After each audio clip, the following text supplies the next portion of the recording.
नमस्कार दोस्तों, स्वागत है आपका हिंदी फैक्ट शो में। तो दोस्तों, कल मैंने अपने main channel Hindi knowledge show पर एक वीडियो पब्लिश की थी जिसमें मैंने आपको बताया था कि बहुत ज़्यादा पॉसिबिलिटी है कि भारत को MMR से 2 डील में F-35 पेश किया जा सकता है, क्योंकि लॉकहीड मार्टिन का F-21 काफ़ी पिछड़ चुका है अमेरिका की एक कंपनी बोइंग के द्वारा F-15EX द्वारा पेश करने के बाद में। तो ऐसे में बहुत से लोगों ने पूछा कि चलिए, अगर भारत को F-35 पेश भी हो जाता है तो उन दोनों में एक मोटी मोटी अगर हम थोड़ा कंपैरिजन करें तो बेस्ट कौन सा रहेगा भारत के हितों के हिसाब से, कि दोनों में ऐसा नहीं कि कहीं और कंपैरिजन, जो भारत ने वर्जन खरीदा है S-400 का और F-35 का जो ए वर्जन पेश हो सकता है, तो उसमें बेस्ट कौन सा रहेगा भारत के लिए, तो उस पर हम डिटेल से हम बात करने वाले हैं। चलो दोस्तों, वीडियो को हम शुरू कर लेते हैं। लेकिन उससे पहले मेरी रिक्वेस्ट, अगर आपने हिंदी फैक्ट इस चैनल को सब्सक्राइब नहीं किया तो जरूर कर लीजिए, क्योंकि यहाँ पर ऐसी बहुत सारी डिफेंस और कंपेरिजन की वीडियो मिलती रहती है आपको। तो बात करें दोस्तों कि F-35 और S-400 में अगर मेन कंपैरिजन की हम बात करें तो एक सिंपल सी थ्योरी है कि S-400 डिफेंस के लिए है और F-35 अटैक के लिए। अगर भारत को किसी दुश्मन से सिर्फ डिफेंस करना है तो ये S-400 बेस्ट है उसके लिए। उसी S-400 से बेस्ट कोई भी डिफेंस सिस्टम नहीं है।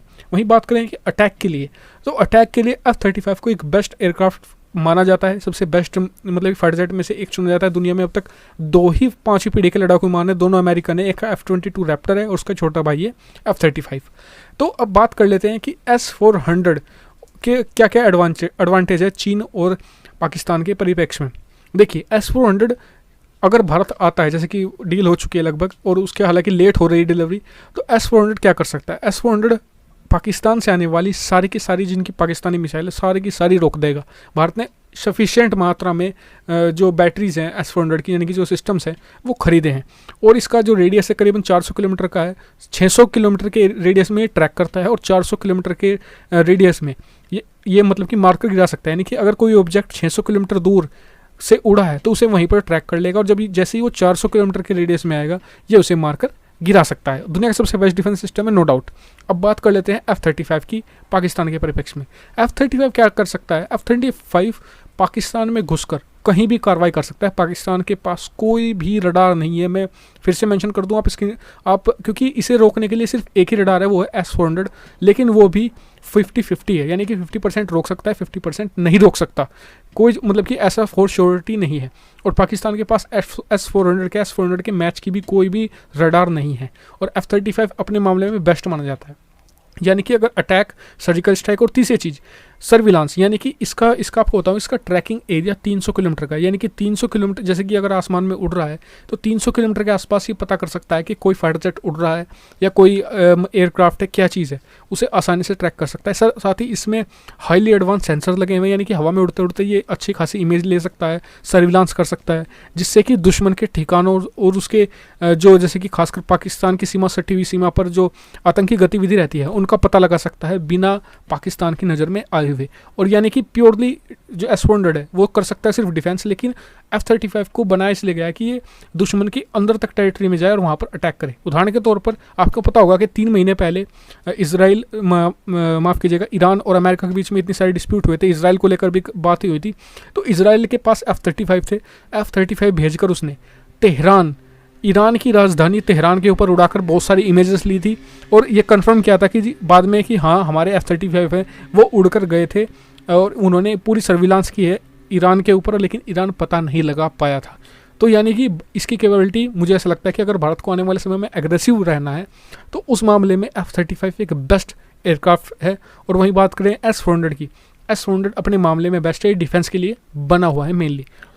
अब बात कर लेते हैं चीन के मामले में। देखिए, चीन के मामले में दोनों ही पूरी तरीके से काम नहीं करते। कैसा, मैं आपको बताता हूँ। S-400 के लिए अगर हमें चीन के खिलाफ इस्तेमाल करना है तो हमें हमारी उसकी साथ लगी हुई सीमा स्ट्रेटजिक है, कहीं कहीं पर लंबी है, कहीं कहीं पर छोटे छोटे, इस तरीके से हमारी सीमा बटी हुई है। बीच में नेपाल आ जाता है, फिर थोड़ी सी सीमा, फिर भूटान आ जाता है, फिर थोड़ी सी सीमा, इस तरीके है। लेकिन S-400 को ऐसे स्ट्रेटजिक नहीं, से एक लंबी पाकिस्तान जैसी सीमा है, वहाँ पर इसे 3 बैटरी तैनात कीजिए, बिल्कुल सफिशिएंट है, पूरी सीमा सील हो जाएगी।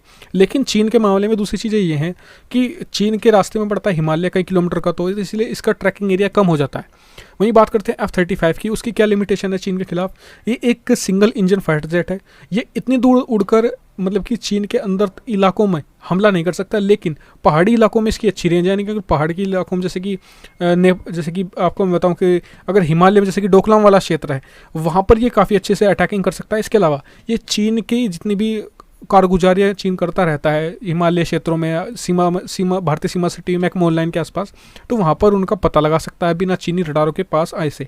वहीं बात करें, कई लोग कहेंगे जी चीन के पास भी S-400 है, तो उनके पास भी कोई ज़्यादा बैटरी नहीं है, 4-5 बैटरियाँ हैं, और उन्होंने मेनली जितनी भी डिप्लॉय की हैं भारत के साथ सीमा पर, वो डिप्लॉय नहीं की गई है। सारी की सारी एक खबरें हैं कि जो उनकी ईस्ट कोस्ट है, जहाँ पर उनकी मोस्ट पॉपुलेशन बसती है, उनके वहाँ पर उन्होंने तैनात की है, भारत के खिलाफ उन्होंने तैनात नहीं की है। तो यही मैंने आपको थोड़ा सा कंपैरिजन बताने के लिए बताया था। हाँ, बात करें कोस्ट की, तो कोस्ट एक सिस्टम की S-400 की कोस्ट पड़ती है $1 अरब, $1 बिलियन। F-35 की पड़ती है $75 to $80 मिलियन। यानी कि अगर मैं मोटा मोटा कहूँ तो एक S-400 की कीमत में हमें 10 से 12 F-35 मिल सकते हैं। ये अब आप बताइए मुझे कमेंट करके कि आपको कौन सी डील सही लगती है, कौन सा चीज़ आपको बेहतर लगती है कि आप भारत को डिफेंस, अगर मैं भारत की बात करूँ, अगर भारतीय वायुसेना को या भारतीय थल सेना को डिफेंस करना है तो सिंपल सी बात है S-400 ले लो, बेस्ट है। अगर भारतीय सेना को या भारतीय वायुसेना को आने वाले समय में अटैक करना है तो उसके लिए बेस्ट है F-35। और कई लोग कहेंगे जी भारत तो खुद का भी M का डेवलप कर रहा है, तो F-35 क्यों खरीदे? तो भारत को आपको बता दो कि भारत तो जो बैलिस्टिक डिफेंस मिसाइल सिस्टम भी क्रिएट कर रहा है, जिसकी 250 से 300 किलोमीटर की रेंज होगी, लगभग सिमिलर पावर का होगा।